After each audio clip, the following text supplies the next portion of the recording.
Hello fellow budget-conscious humans, I'm Chris Otoshi, nice to meet you, and this is a series where I will attempt to bring you budget-conscious meals that are relatively quick, healthy, and not that difficult to make.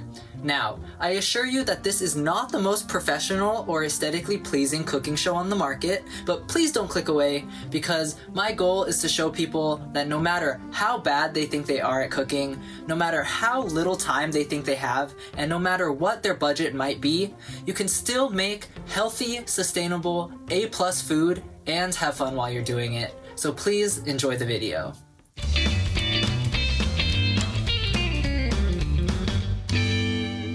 It's hard enough learning how to be an adult. Fellow students and young adults out there, I know finding an appropriate budget for food can be very stressful, and in this year in particular with the virus that shall not be named, your year may have been a lot harder than usual. Now we have entered the holiday season, but don't just bury yourself in some blankets and sleep the winter away because you think it's too expensive.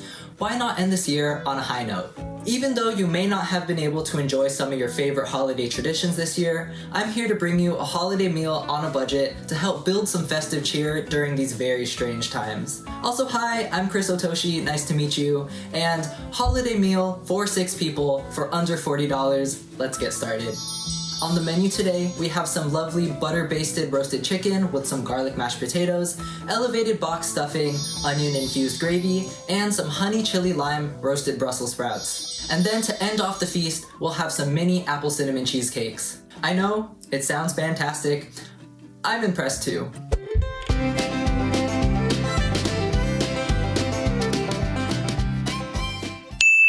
All these ingredients, and my total came out to exactly $39. And timestamps going to each recipe will be in the description below, along with the recipe I used for each dish. Now, let's get cooking. Hi, Future Chris here. I want to thank everyone in advance for bearing with me and my footage quality. Some things are very blurry, but we're learning, hopefully, and thanks for understanding. For the butter-basted roasted chicken, you'll need 6 pieces of chicken, about half a pound each, breast or thighs, honestly whatever is cheapest, it's just that cooking times may vary. I like thighs because they have a little more flavor, and yes, they have more fat, but they are generally cheaper and easier to cook well than chicken breast. Salt, pepper, garlic powder, paprika, 3/4 of a large yellow onion, and 3 tablespoons of unsalted butter. So first, you're gonna take your chicken. We have the big value pack for $12.21, which comes with 10 pieces of chicken thighs. Feel free to cook them all because you have them, but I'm gonna take 6 out, 1 for each person, and then you have your protein for the next couple of meals too. I just put the extras in a Ziploc bag and squeezed the air out. You can either freeze this and it'll last for months, or refrigerate it if you plan to cook it in the next couple of days. Then you're gonna fill a bowl up with lukewarm water and add a good amount of salt because we're gonna brine the chicken. Not sure if this is necessary for thighs, but if you're using breast meat, I highly recommend this to make your chicken more juicy overall. And you're gonna let it soak for 15 minutes, up to 6 hours. Then preheat your oven to 450 degrees. And then take your onion, peel it, and chop off a quarter, which we will use later for the stuffing. And with the remaining 3/4, just cut it into strips and lay them into the pan that you will cook your chicken in. Next, take your brined chicken and some paper towels or a clean dishcloth and pat all your pieces dry. While you watch me dry some chicken, let me take a moment to discuss how budget this meal is. This meal comes out to be $6.50 per person. That's nearly half of what you would be paying for a standard university cafeteria dinner, and I think it's gonna taste a lot better. And the key to any cooking on a budget is taking advantage of sales. And while I made this banquet using things mainly at everyday prices, I strongly urge you to sign up for your grocery store's rewards program if they have one. I did my shopping at Vons, also known as Safeway, and I just put in my phone number and downloaded their mobile app. And then as I went through the aisles, I checked to see if things I was already buying had any coupons. Plus, you get to take advantage of their club prices without having to pay any additional fees. Win-win. Now, back to the chicken. Next, grab your butter and cut off 3 tablespoons, and then cut that chunk into 6 equal pieces. Then grab a chunk of butter and rub it all over both sides of your chicken. It will get quite messy, but it's worth it. Just make sure to wash your hands after because, raw chicken. Then grab the seasoning you will be using and make a spice rub. I'm using salt, pepper, paprika for some color and spice, and garlic powder because I really like garlic. But really just use whatever seasoning you like and have available at home. Then just sprinkle your seasoning onto both sides of your chicken. Then the chicken will go into the oven for about 25 minutes until the internal temperature is 160 degrees if you're fancy and have a meat thermometer. But for us common folk, you can just take a knife and cut into the thickest part of your chicken and check to make sure that it's not pink anymore. And here's what it looks like. Not a lot of color, but it's still gonna taste really good. And we're gonna top it with some gravy anyway, so it'll look super fancy. Then, very important, you want to let your chicken rest for at least 10 minutes before eating so the juices can reabsorb into the meat. I transferred mine onto a separate plate to rest, and you'll see why a little later. And with that, your chicken is done.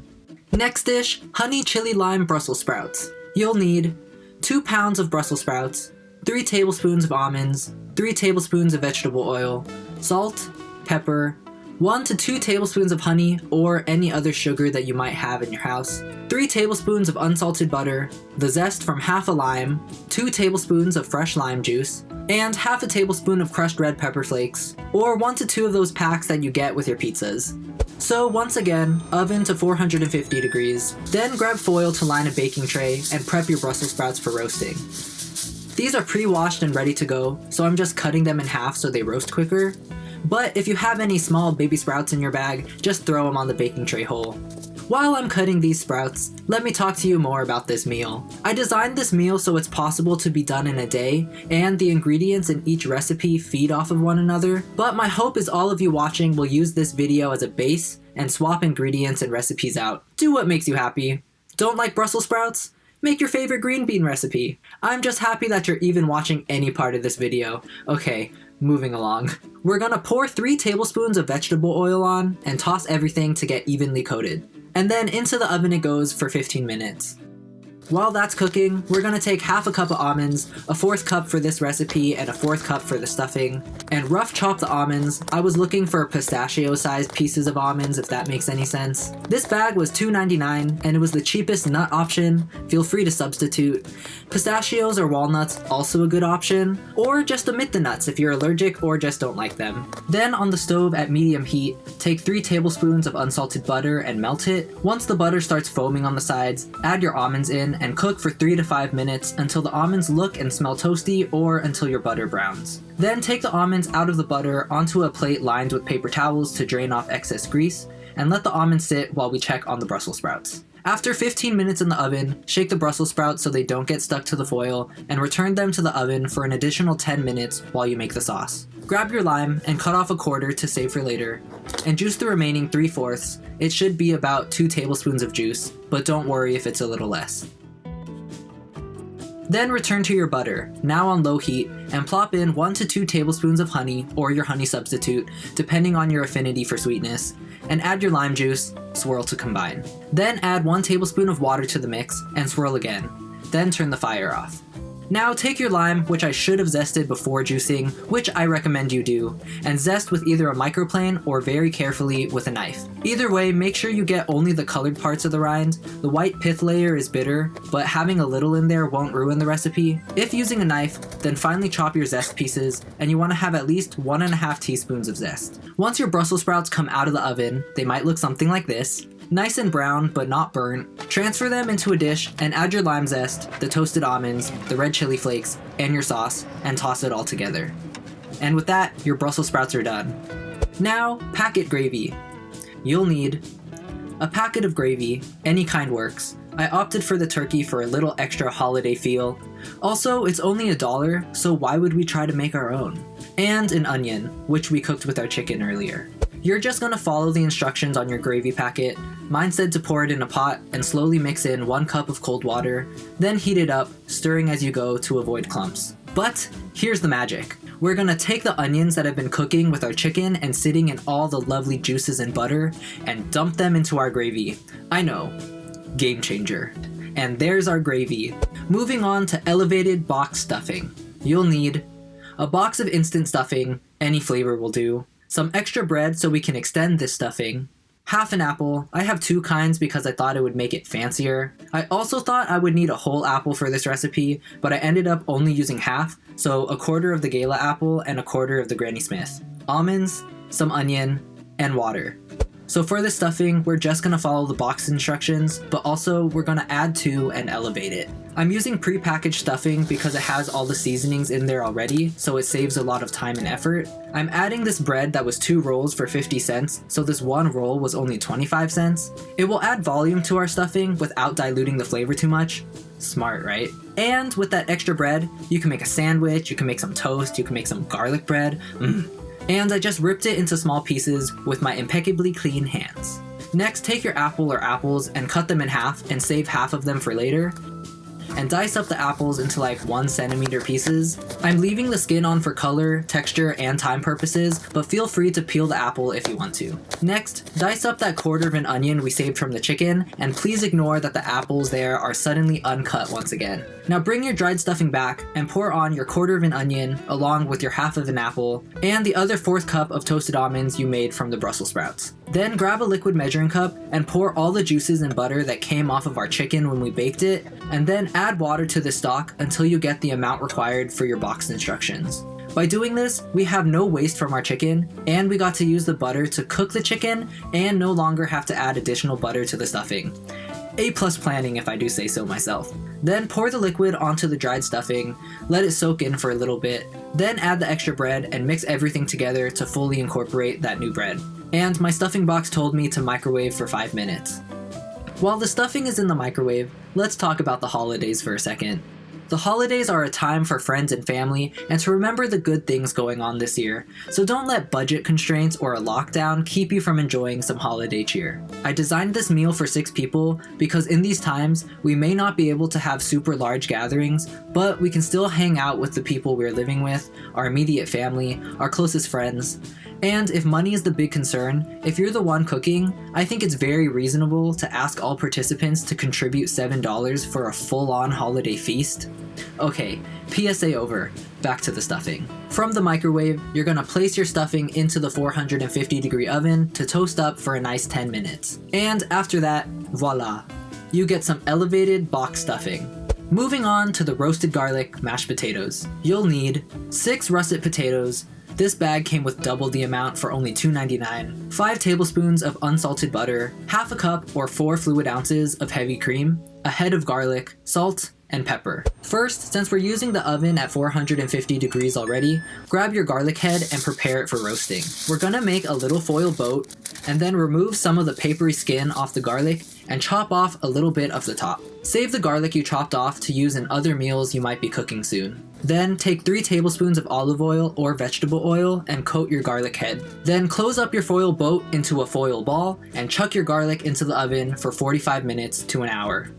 Next, fill a large pot with water and turn the burner onto high heat while you peel and chop your washed potatoes. I'm using 6 all about the size of my hand. I figure 1 potato per person, but feel free to do more because you should have extra potatoes anyway. While I peel and chop these potatoes, let me discuss more of the genius behind this meal. Everything cooks at 450 degrees. No need to play around with the oven once you've started cooking. Additionally, you may think roasting garlic is a lot of work, but if you're gonna be making these other dishes anyway, while you're prepping and cooking everything else, the garlic just stays in a little corner of the oven, so by the time everything else is ready to go, so is your garlic, and the flavor it adds, oof, top notch. Unless you don't like garlic. To cook everything took about 2.5 hours, and I'll put the order I did my steps in the description below as well. But honestly, when you're doing all these recipes at the same time, it really isn't too much time for a really well put together meal. Okay, time for boiling. Once your water comes to a boil, add a liberal amount of salt. You want this water to taste like the sea. And once it comes back to a boil, throw in the potatoes, which I cut roughly into 1-inch cubes. You can also throw peeled garlic cloves in here instead of roasting it if you want to. Then after 15 minutes, check the doneness of your potatoes with a fork. If they break in half, you're ready to go. You shouldn't feel much resistance, but if you do, let the potatoes boil for another 5 minutes. Then strain and place your potatoes back in the pot If you boiled your garlic, leave those in with the potatoes too. If you roasted your garlic, check it and take it out of the oven. I cooked mine for a bit too long, but luckily garlic is rather forgiving, and I just cut off the burnt bits and extracted the rest of the tender little garlic cloves. Ideally, you want 6 cloves of garlic to make it into your potatoes. Then we're gonna mash the potatoes. I don't know what this angle is, but I threw in 4 of the 5 tablespoons of butter, along with half a cup of heavy cream and all the roasted garlic, along with salt and pepper to taste. Use a masher if you have one, or a large spoon, or any other clean item that you think would work well for mashing purposes. And voila! We have our garlic mashed potatoes, and remember that tablespoon of butter we saved? We're gonna use that for garnishing. And finally, dessert time. Apple cinnamon cheesecake. And I should note that if you choose to make these, you can do so the night before or the morning of, because they need approximately 4 hours of cooling time before you eat them. For the crust, you'll need a box of Ritz crackers. I got low sodium. Also, they were having a sale where this box was only 97 cents. Other recipes use graham crackers. I've used Nilla wafers before as well. There's a lot of options here, but today we're gonna use Ritz crackers. 3 tablespoons of brown sugar if you have it in your pantry. A combo of white sugar and honey or maple syrup would work also, or really just any sweetener you have. And 5 tablespoons of unsalted butter. For the filling, you'll need an 8-ounce pack of cream cheese, 1 egg from the pantry, a 1/4 cup of heavy cream, or you could use half and half. If you have sour cream instead, that would also work, but if you don't, we're gonna use half a teaspoon of apple cider vinegar for that tang. White vinegar will also work, but I figured apple topping, apple cider vinegar, and I had some in my house anyway. Half a teaspoon of vanilla extract, and we'll also need some more sugar, about 1/4 cup. For the topping, you'll need sugar again, only a couple tablespoons, 1 whole apple, I'll be using half of the Gala apple and half of the Granny Smith, cinnamon, hopefully you have some in your pantry, and 1/4 lime. First, take out all your ingredients because some things need to get to room temperature before you use them. Then, take your butter and cut off 5 tablespoons, and then cut that block into smaller blocks so it can melt easier, and plop it in the microwave for a minute or until all the butter is melted. Next, we need 1½ cups of crushed Ritz crackers, so I'm taking 2 rolls from the box, and each roll will yield approximately 1 cup of crushed bits, and placing them into a Ziploc bag and crushing the crackers with anything I can find. You can use a water bottle, your fingers, the measuring cup. You're looking for the texture of a coarse sandy beach. Then combine your 1½ cups of Ritz with your butter and add 3 tablespoons of whatever sugar you got. I'm using brown sugar, and mix everything up. Then take a muffin pan, and if you have cupcake liners, use them. If not, take your butter wrapper or some cooking spray or oil and grease your pan. And then take your crust mix, which should have the texture of wet sand now. If not, add a tablespoon more of butter, and pack in 2 to 2½ tablespoons of the mixture into each hole. Then take your spoon or your fingers and really compact the crust so when it bakes, it becomes nice and cohesive. Then preheat your oven to 350 degrees and begin working on your filling. Take your package of cream cheese, which should now be room temperature, put it in the bowl, and use an electric mixer or a whisk to break it apart into a relatively smooth consistency. Then add your heavy cream and apple cider vinegar and mix again to incorporate. Next, add your egg, vanilla extract, and sugar into the bowl and keep mixing until you have a smooth batter. As long as your cream cheese and egg are room temperature, you shouldn't have many lumps. Then evenly distribute your filling into the 12 crusts you made. It should be about 2 tablespoons per cheesecake.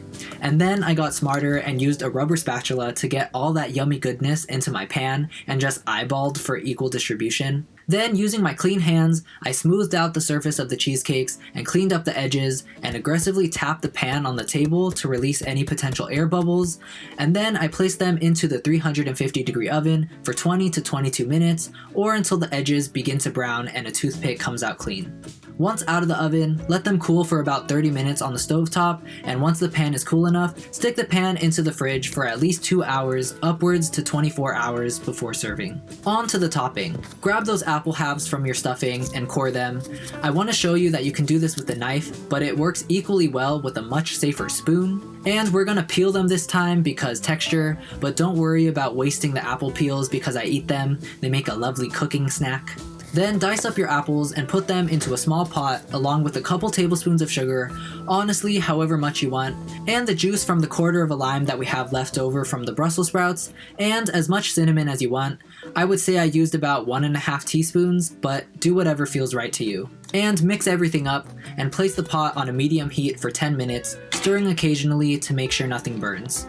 The apples will naturally release some juices to help give you a nice sauce, and just cook the apples until they are the crunchiness you want. I like crunchier apples, and cooking them for about 10 minutes got me to the texture I liked. Then turn off the fire and let the apple topping sit until you need to assemble your cheesecakes. Here are the cheesecakes after chilling. You can leave them in the wrapper if you want, but for presentation, I'm going to take the wrappers off. Also, if you greased your pan instead, run a knife around the edges of each cheesecake and you should be able to pop them out. Next, we're going to take our extra heavy cream, and I use about half a cup per 6 cheesecakes, and I'm adding another tablespoon and a half of sugar, and I'm going to whip the cream until it doesn't fall out of the bowl. It should take around 3 to 4 minutes on a medium speed. You can also do this with a whisk. Now the last step in this meal, cheesecake assembly. Just gonna dollop some whipped cream into the divot in each cheesecake and top it with a generous portion of apples. While I do that, I have one last sidebar for you. Another thing I really enjoy about these recipes are the multiple uses of each ingredient and using the entire amount of the ingredients between all the recipes. Other than the chicken, potatoes, and almonds, everything else is used up. I bought 16 tablespoons of butter, 1 pint of heavy cream, 2 apples, 1 onion, a head of garlic, 1 lime, and all of it is used up. They won't take extra fridge space when you're done, and you won't have little amounts of these ingredients lying around. It truly is the most bang for your buck with this meal. And with that, dessert is served. And now, time for the big reveal.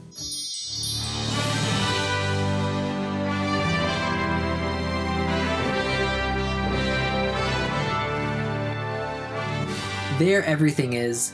I happen to have basil and green onions growing at home, and I used them for an extra pop of color to garnish some things to further the fancy quality. But no sweat if you don't have them, the flavor of the dishes will still be the same. And here's what one portion will look like. The chicken is nicely cooked and tender, with the gravy giving extra indulgence and textural contrast with the onions. The mashed potatoes have a lovely roasted garlic undertone and are really rich and creamy. The Brussels sprouts pack a nice sweetness and acidity that balances out the heaviness of everything else on the plate. And the stuffing has nice textural contrast with the crunch from the apples, onions, almonds, and toasted bits. I'm not a master chef or anything, but I give this meal a solid 10 out of 10. It isn't the easiest meal to make, and I would place it at a nice intermediate level of cooking just because there's a lot of moving parts, but if you're up for the challenge, I think this holiday meal is very doable and well worth the effort. And don't think I forgot about dessert. I think they're really cute, and I love the apple cinnamon combo, and the apples still had a nice crispness to them. The crust worked out surprisingly well. It's actually not too salty, and by making the whipped cream sweeter than normal, it balances out really nicely. And the textural difference between the dense cheesecake and the fluffy whipped cream, oh, so good. If you couldn't tell, I really like my desserts. But on that note, this concludes my holiday meal on a budget. I hope I've given y'all some ideas to add some holiday cheer into your year without having to break the bank. I know this doesn't sit as the healthiest meal in the world, but one, look at all those vegetables and apples. I mean, that's all you need to keep the doctor away, right? And second, it's the holidays. It's the time of the year to just indulge and treat yourself. If you enjoyed this holiday meal on a budget, or would like to see more budget-conscious meals in the future, please press the thumbs up and subscribe to the channel to let us know. And comment any of your suggestions for ingredients or types of food you want to see cool recipes for. And thanks for watching, and I'll see y'all next time.